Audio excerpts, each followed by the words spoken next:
దిండు కింద ఉంచుకొని నిద్రించట కారణంగా మీకు మంచి నిద్ర అనేది మీ సొంతం అవుతుంది. నిద్ర లేని సమస్య నుండి బయటపడగలుగుతారు. మీ నుండి నెగిటివిటీ అంతా కూడా బయటకు తొలగించబడుతుంది. పాజిటివిటీ మాత్రమే దక్కుతుంది. ఇక నెమలికకు గల నవగ్రహాల శక్తి కారణంగా మీకు అన్ని శుభాలే కలుగుతాయి.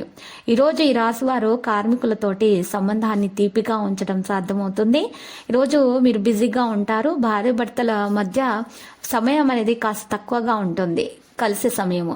ఆయుర్వేద వస్తువులను ఉపయోగించడం వలన ఆరోగ్యం మెరుగుదల రావడం జరుగుతుంది. పని వేగవంతంగా కొనసాగించడానికి ఈ రోజు ప్రయత్నాలు అయితే చేస్తారు. కుటుంబ సభ్యులతోటి సమయం గడపకపోవడం వలన ఈ రోజు మీకు కాస్త సమస్య అనేది ఉంటుంది.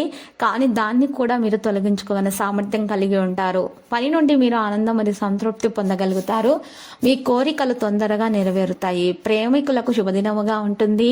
అయితే ఈ రోజు ఎవరైతే ప్రేమికులు తమ యొక్క ప్రేమ విషయం బయట పెట్టలేదో వారు బయట పెట్టడానికి ఇది మంచి సమయము. ప్రేమిస్తున్న విషయాన్ని బయట పెట్టడం వలన శుభప్రదంగా ఉంటుంది. శుభప్రదమైన సమాచారాన్ని కూడా అందుకోగలుగుతారు. ఈ రోజు ప్రేమికులకు మరి వివాహం చేసుకోవడానికి కూడా మంచి రోజుగా ఉంటుంది. ప్రేమ వివాహం సఫలీకృతం అవుతుంది. ఎవరైతే మరి కుటుంబ సభ్యుల యొక్క సమ్మతి కోరుతారో వారికి సమ్మతి కూడా లభిస్తుంది. సహాయ సహకారాలు కూడా అందుతాయి. పూర్తిగా ఈ రోజు శుభప్రదమైన రోజుగా మార్చుకోగల సామర్థ్యం అయితే రాశి వారు కలిగి ఉంటారు. అనవసరమైనటువంటి విషయాలలో తలదూర్చకుండా ఉండండి. తమ వంతు సహాయం అందించండి. పేదలకు సహాయం చేయటం వల్ల, అన్నదానం చేయటం వల్ల ఈ రాశి వారికి మంచి శుభప్రదమైన రోజుగా ఉంటుంది. అనవసరమైనటువంటి విషయాల గురించి చర్చించకుండా ఉండండి. ముఖ్యంగా ఈరోజు బంధువుల గురించి అనవసరమైనటువంటి విషయాలు మాత్రం చర్చించకండి. ఈరోజు మీరు బంధువులతోటి మంచి సంబంధాలను పెంచుకునే ప్రయత్నాల వల్ల మీకు ప్రయోజనం అయితే చేకూరుతుంది. వివాహం కాని వారు ఎవరైతే ఉన్నారో వివాహం కోసం చేసేటటువంటి ప్రయత్నాలలో సఫలీకృతం అవుతారు. మరియు ఈరోజు కోరికలు కూడా తొందరగా నెరవేరుతాయి. మరియు ఎవరైతే మరి పునర్వివాహం చేసుకోవాలనుకుంటున్నారో వారికి కూడా తొందరగానే మంచి సంబంధాలు అయితే కుదురుతాయి. వారి యొక్క జీవితంలో కూడా మంచి మరి శుభప్రదమైనటువంటి వార్తలను అందుకోగలుగుతారు. సంతానం లేని వారికి సంతాన యోగం కలిగే అవకాశాలు కూడా ఉన్నాయి. మరి సంతాన యోగం కలగడానికి వారు పరిహారం అయితే చేయాలి. దోష నివారణ కొరకు 2 తమలపాకులను తీసుకోవాలి.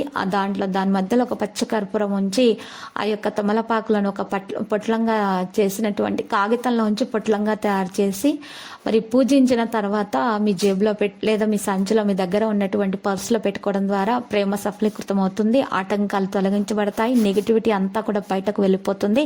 పట్టిందల్లా బంగారం అవుతుంది. సంతానం లేని వారికి సంతాన యోగము కలుగుతుంది. ఇంకొక పరిహారము కూడా ఉంటుంది. సంతాన యోగం కలగడానికి ఖచ్చితముగా మరి పరిహారము కొరకు ఎరుపు రంగులో ఉన్నటువంటి లేత రావి ఆకును తీసుకోవాలి. ఆకు మీద మరి గంధం లేదా సున్నంతో రావి చెట్టు పుల్లతోటి 69 నెంబర్ పైన రాయాలి. కింద మరి ఓంకారాన్ని రాసి ప్రవహించే నీటిలో వదిలిపెట్టాలి. ఇలా చేయటం వలన మరి మీకు సంతాన యోగం అనేది ఖచ్చితంగా కలుగుతుంది. తర్వాత అమ్మవారి కుంకుమార్చన చేయించుకోవడం వల్ల మేలైన ఫలితాలు అనేవి అందుకోగలుగుతారు. లక్కీ సంఖ్య 91 మరియు లక్కీ కలర్ అయితే సున్నం. ప్రతిరోజు ఈ విధంగా రాశి ఫలాలు తెలుసుకోవడానికి వీడియోని తప్పకుండా లైక్ చేయండి. క్రింద కనిపిస్తున్న రెడ్ కలర్ సబ్స్క్రైబ్ బటన్ ని తప్పకుండా క్లిక్ చేయండి. లైక్ మరియు సబ్స్క్రైబ్ చేసిన వారికి ఈ రోజు ఏదో ఒక శుభవార్త వినాలని నేను దేవుణ్ణి ప్రార్థిస్తున్నాను. Thank you for watching this video.